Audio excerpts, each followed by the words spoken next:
Bismillah.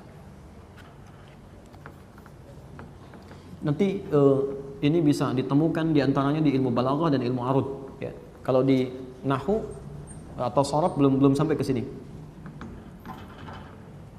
Lihat saya teruskan rumusnya ya. Kenapa saya berikan wawu di sini dan iyyaka nasta'innya pindah ke sini? Wawu itu di antara rumusnya, di antara maknanya itu bisa berarti persamaan, equal, hal yang sama. Jadi kalau kita turunkan ke bawah, misal kita tuliskan begini, iyyaka na'budu.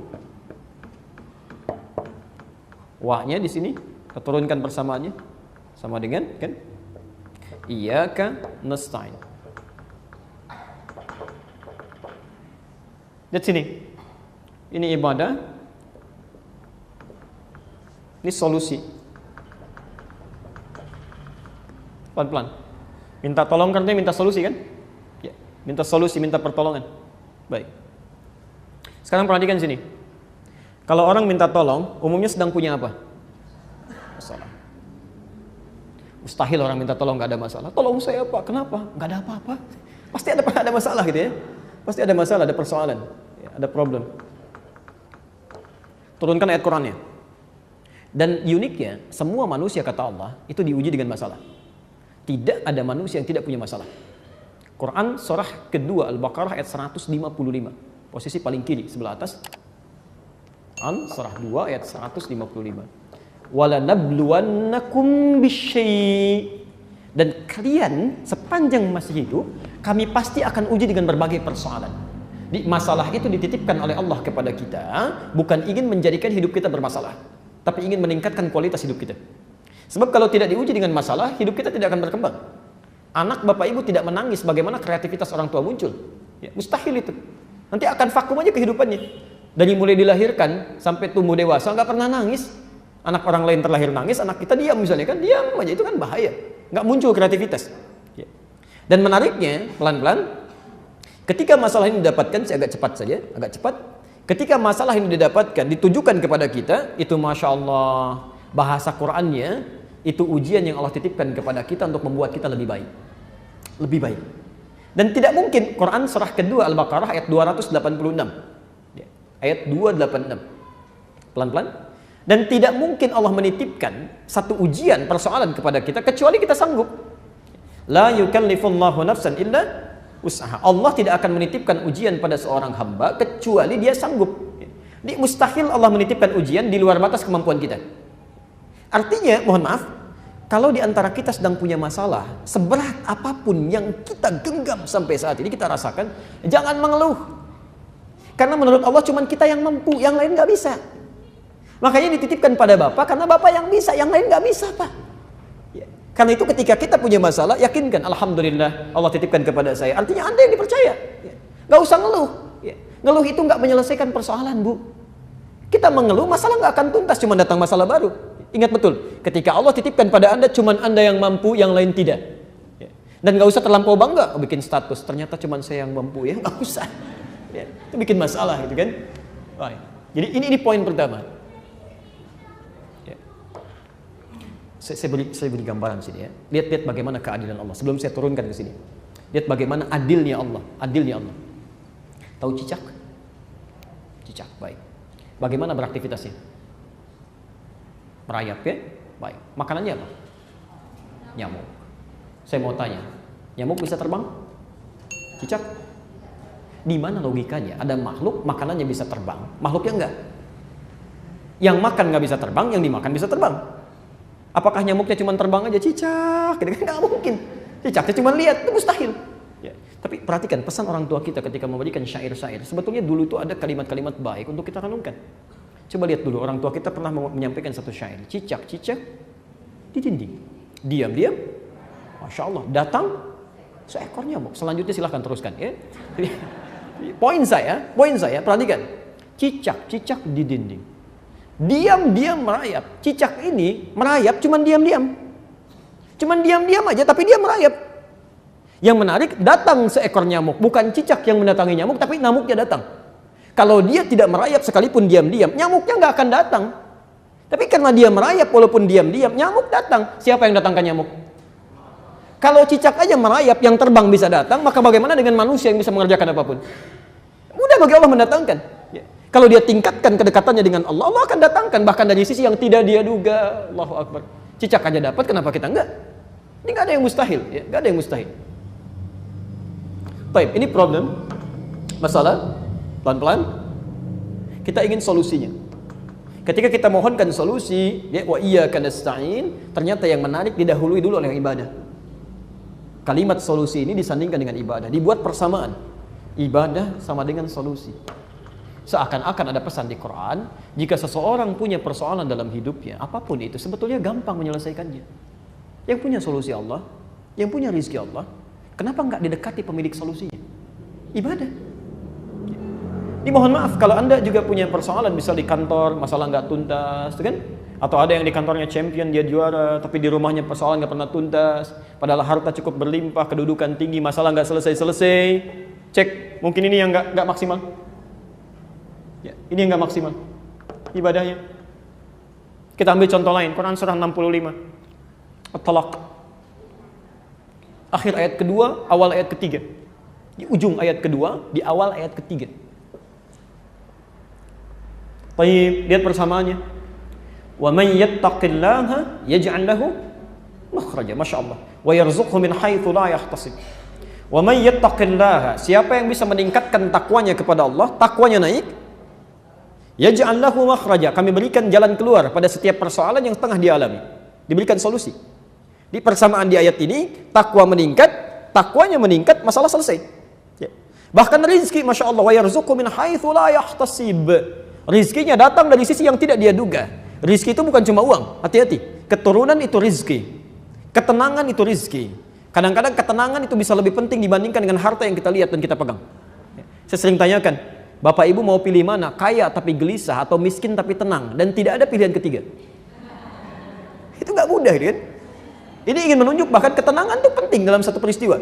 Ya, hati-hati ya. Baik, jadi kalau Anda tingkatkan takwa, itu masalah selesai. Rizki datang. Dan takwa disebutkan di Quran sebanyak 115 kali. Dengan derivasi yang beda-beda. Ya, kata-kata yang beda. Ada muttaqin, yattaqun, tattaqun, ya, ittaqillah, macam-macam. Ya. Kalimat takwa ini kalau disebutkan di Quran selalu bersanding dengan ibadah, amal soleh. Coba cek kalimat takwa pertama di Quran, bersanding dengan amal soleh. Al-Baqarah ayat 2 dan 3. Dzalikal kitabu la raiba fihi hudal lil muttaqin. Siapa orang takwa ini? Ayat 3-nya. Alladzina yu'minuna bil ghaib wa yuqimuna shalah, salat, amal saleh. Jadi kalau orang salat ini masalah selesai. Puasa ujung-ujungnya takwa. Lihat Al-Baqarah 183, posisi paling kiri sebelah atas.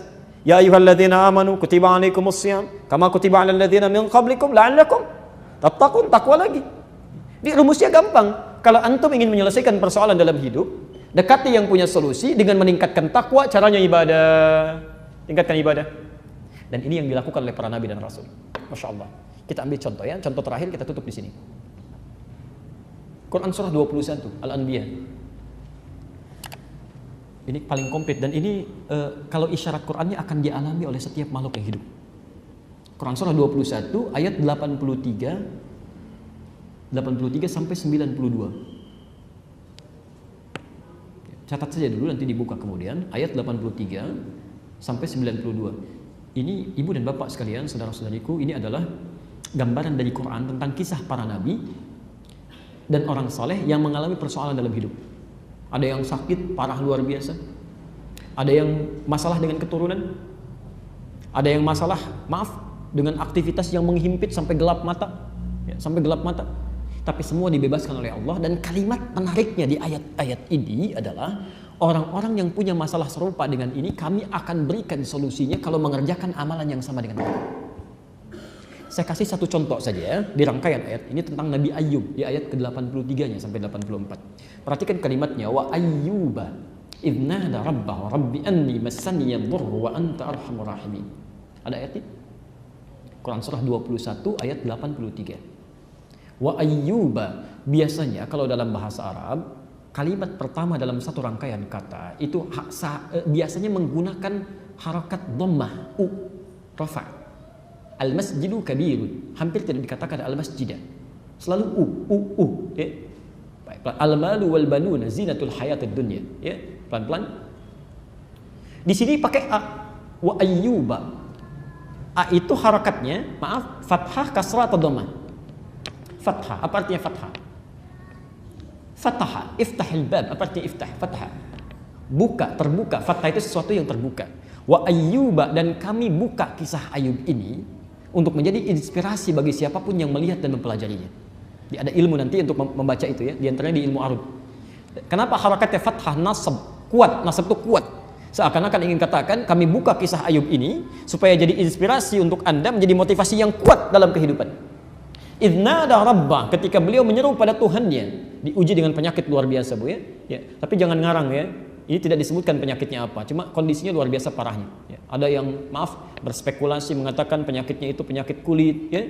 Kemudian ada belatungnya, begitu mau sholat dicopot dulu, setelah sholat dipasang lagi, nggak ada kerjaan ngarang-ngarang begitu, ya. Itu nggak ada. Itu zamannya Ali bin Abi Thalib, kalau ada yang seperti itu, besoknya nggak ngajar lagi. Nggak ngajar lagi, itu cerita-cerita yang muncul di masyarakat yang tidak ada sumbernya. Jangankan hadis sahih, hadis palsu aja nggak ada. Tidak ada. Itu karangan Israiliyat yang kemudian dipopulerkan kembali. Tayyib. Penyakitnya luar biasa, cuma diisyaratkan tidak pernah, mohon maaf, dialami oleh orang sebelumnya dan tidak akan diderita oleh orang setelahnya.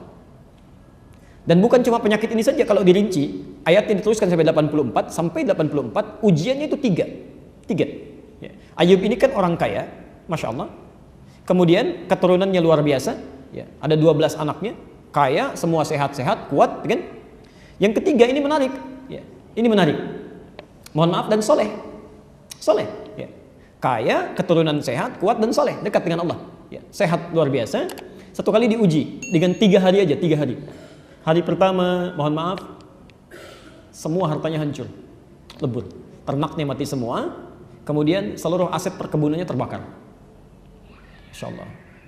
Apa yang terjadi? Ternyata ibadahnya meningkat 2 kali lipat, bukan menurun. Ayo kami uji ini untuk contoh bagi manusia. Engkau kaya luar biasa, banyak aset saya hancurkan sekarang. Apakah akan turun ibadah? Tidak, 2 kali lipat.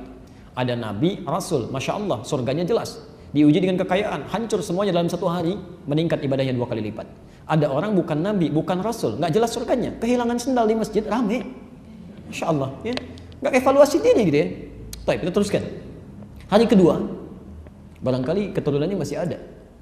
Diwafatkan oleh Allah, 12 anaknya wafat sekaligus. Bukan 1-2, 12 anaknya. Seorang kehilangan 1 anak, dipanggil oleh Allah. Bukan kehilangan sebetulnya, bukan kehilangan. Allah ambil, tugasnya selesai. Cuma tinggal yang belum selesai adalah tanggung jawabnya di akhirat, akan ditanya. Maka yang sering berharap punya keturunan setelah dikasih, hati-hati itu titipan, Anda akan ditanya. Mungkin tugas Anda tidak harus sampai dewasa. Masya Allah, ada yang tugasnya baru berapa bulan, ada yang tugasnya baru dilahirkan, ada yang tugasnya sampai beranjak tumbuh. Hati-hati, itu semua tugas, ya. Dan akan ditanya di akhirat nanti. Ini 12 anak yang diwafatkan oleh Allah, dipanggil segera. Meningkat lagi 2 kali lipat. Barangkali masih sehat, diuji dengan penyakit yang tidak dialami orang sebelumnya, tidak akan pernah dirasakan oleh orang setelahnya. Masya Allah. Kurang lebih nikmat dalam masa 20 tahun. Setelah 7 tahun dengan istrinya, bersabar dengan itu, istrinya mengatakan begini, Bu, istrinya. Kalau dalam bahasa kita, papa kan nabi, rasul, bisa mengangkat tangan, dikabulkan doanya. Kurang berapa lama kita menanti, mohonkan kepada Allah supaya disembuhkan. Disembuhkan gak minta banyak, asal sembuh aja. Lihat jawaban Ayub. Bertanya pada istrinya, berapa lama kita senang? Kata istrinya, kurang lebih 20 tahun. Berapa lama kita diuji sekarang? Kurang lebih 7 tahun. Perhatikan Pak jawaban Ayub. Nanti saja, kalau masa ujian sama dengan kekayaan itu 20 tahun, sama-sama senangnya, baru saya mohon kepada Allah. Malu rasanya, diberikan kenikmatan 20 tahun, diuji seperti ini baru 7 tahun sudah minta kepada Allah. Malu rasanya. Tapi yang paling menarik, ketika penyakitnya sudah mulai mengganggu beliau untuk ibadah, bukan beraktivitas. Ya. Jadi saat sakit masih bisa beraktivitas, masih bisa ibadah, nggak pernah mengeluh. Biasa aja nikmati, alhamdulillah, dekati Allah, berdoa dengan baik. Tapi yang paling menarik, ketika penyakit ini sudah mengganggu Ayub untuk ibadah, sesuatu yang mengganggu dalam bahasa Arab disebut dengan durrun. Jamaknya dorra. Nanti ada godaan-godaan dalam hidup ibu bapak sekalian yang akan mengganggu secara fisik pada kita. Ya. Di antaranya Al-Baqarah Quran surah 2 ayat 214, posisi paling kanan sebelah bawah. Ya. Am hasibtum an tadkhulul jannata wa lamma ya'tikum mathalul ladzina khalaw min qablikum massathumul ba'sa wad dharra. Ada penyakit yang mengganggu. Ya. Ada godaan secara fisik. Ya. Kalau Ayub kena penyakit fisik luar biasa, barangkali kita kasih hujan, ya, mulai kena fisik macam-macam. Nah ini penyakitnya sudah mengganggu kepada ibadah, sulit untuk ibadah. Ya. Kalau kita mau sholat susah gitu ya, baru berdoa. Masya Allah. Apa doanya? Perhatikan doanya. Rabbi anni massaniya dhurru wa anta arhamar rahimin. Perhatikan kalimat doanya. Ya Allah, penyakit ini sudah mengganggu saya untuk bisa mantap menunaikan ibadah kepadamu. Ya Allah, penyakit ini sudah mulai mengganggu saya dalam ibadah nih, sudah gak nyaman lagi ibadah. Sedangkan kau yang paling sayang kepada saya. Ya. Kalau dalam bahasa bebas, kalau yang paling sayang saja tidak mengabulkan doa saya, lantas kepada siapa lagi saya mesti minta? Allahu Akbar. Ketika kalimat yang disampaikan oleh Nabi Ayub melekatkan kata ibadah, langsung turun jawabannya di ayat 84-nya. Fastajabna. Ya, menggunakan fa, Pak. Saya pernah terangkan dulu ya, masih ingat? Ada menggunakan huruf waw, ada menggunakan thumma, ada menggunakan fa. Itu beda. Kalau pakai waw itu ada jeda sedikit. Kalau bahasa Qur'annya wastajabna, artinya Ayub selesai berdoa nunggu 5 menit jawaban turun. Kalau pakai thumma, berdoa saat itu barangkali besok baru terjawab. Tapi kalau menggunakan fa itu artinya tidak ada jeda. Selesai berdoa seketika jawaban turun. Fastajabna lahu fakashafna ma bihi min dhurrin. Kami langsung jawab doanya, kami sembuhkan dia. Bukan cuma disembuhkan saja. Masya Allah, ternyata Masya Allah setelah sembuh ini apa yang terjadi? Tadi kan anaknya berapa? 12 kan? Setelah sembuh kemudian istrinya mengandung lagi. Setiap kali mengandung kembar sampai mengandung 12 kali lahir 24 anak. Wa atainahum mithlahum wa ma'ahum. Ya. Kami berikan kembali keluarganya yang hilang kemarin. Wa mithlahum ma'ahum, dan semisal mereka sama persis jumlahnya. Ya, yang semula merasa kehilangan 12 anak dikembalikan 24 anak. Ya, kebiasaan orang-orang pada saat itu, karena Ayub ini orangnya baik, dekat dengan sekitaran, begitu mendengar sembuh, ini kebiasaan mereka mengunjungi. Kalau dalam berkunjung itu bawa sesuatu. Maka Masya Allah sekampung kunjungi Ayub. Begitu datang kasih ini, kasih ini, kasih ini.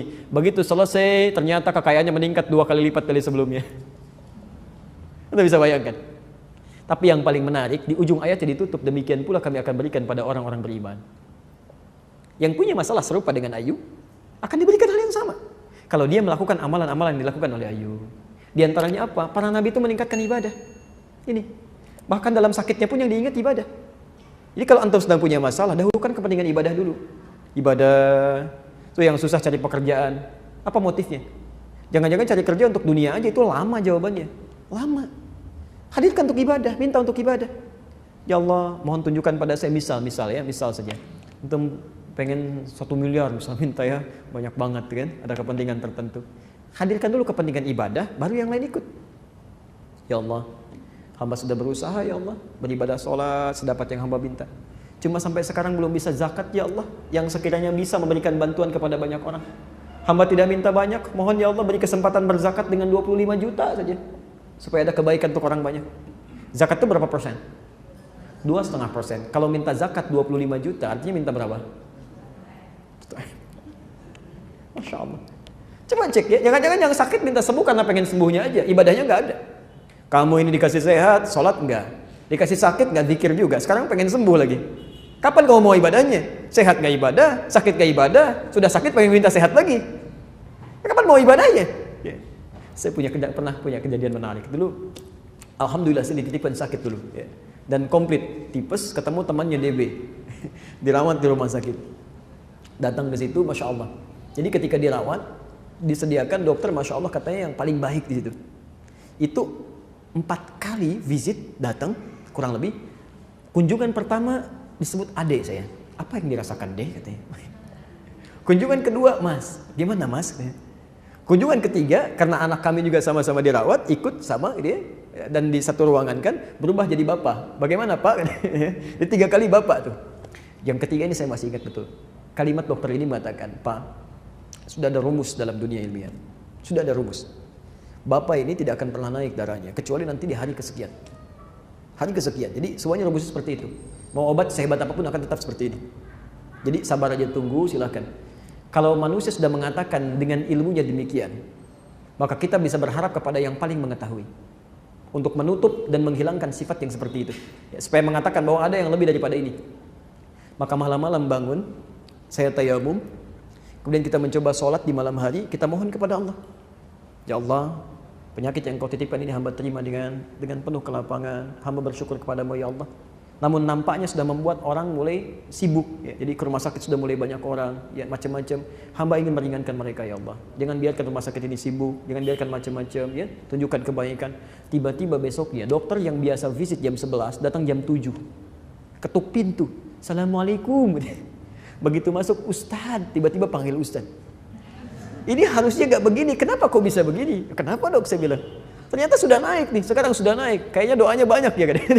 Jadi pada pagi itu tiba-tiba semuanya naik, berubah dan sehat lagi. Selesai. Kisah ini menyebar di rumah sakit. Tiba-tiba pasien yang ditangani dokter tadi, ada yang naik ke atas ke tempat kami. Ya, Tad, kami tetangga kan yang di Bekasi, anak saya sakit. Oh, terus kenapa? Dokternya sama dengan Ustadz katanya. Yang itu disuruh minum, tapi obatnya paling bagus gak sembuh-sembuh juga. Menurut Ustadz bagaimana katanya? Saya bilang kenapa datang pada saya? Saya bilang ibadah, minta sama Allah, berdoa. Siapa yang doa? Ya yang sakit, saya bilang. Itu masalahnya, sebab anak saya nggak mau berdoa. Saya bilang silahkan, kalau mau selamanya di sini, minta pada Allah, dimintakan. Dan masya Allah ketika dilakukan berdoa dengan baik, mohon pada Allah antara hubungan dia dengan Allah, dan kita juga berdoa, dia, alhamdulillah, selang berapa waktu kemudian dia sembuh, dia keluar. Yang paling unik tiba-tiba datang seseorang menjenguk, menyampaikan satu kertas. Apa ini, Ustadz? Ini mohon, ini doa untuk anak saya. Terus kenapa? Ustadz kan sedang sakit. Doa orang sakit kan diijabah lebih cepat 2 kali daripada yang sehat. Mohon doakan deh. Jadi kadang manusia itu ada-ada saja ya dalam kehidupannya. Baik, jelas ya? Jadi poinnya, iyyaka na'budu wa iyyaka nasta'in, memberikan gambaran pada kita semua nikmat, semua titipan Allah gunakan untuk ibadah. Supaya hidup kita nyaman. Ya. Yang kedua, mohon selalu pertolongan Allah untuk menyempurnakan ibadah kita, karena kita bukan makhluk yang sempurna.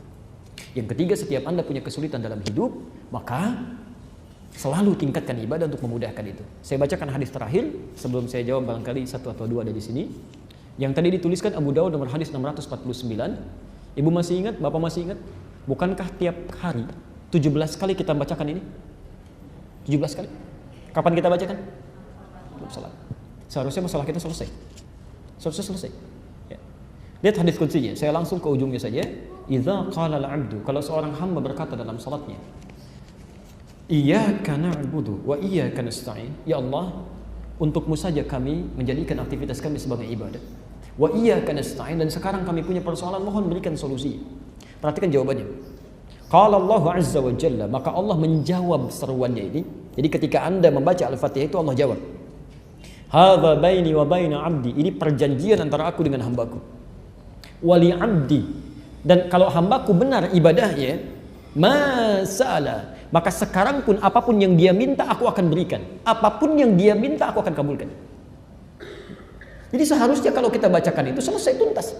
Makanya dulu ada seseorang yang pernah, mohon maaf ibu dan bapak sekalian, yang pernah berumah tangga puluhan tahun belum mendapati keturunan, lantas suaminya bangun, berdoa dalam berdirinya, bangun dalam sholat, berdoa dalam sholatnya. Masya Allah ketika dia sholat masih berdiri, turun jawaban, kamu akan punya keturunan. Sampai kaget orang itu. Ya, nanti dirangkum di Quran surah ketiga Ali Imran ayat 38 sampai ayat 39, posisi paling kanan sebelah atas.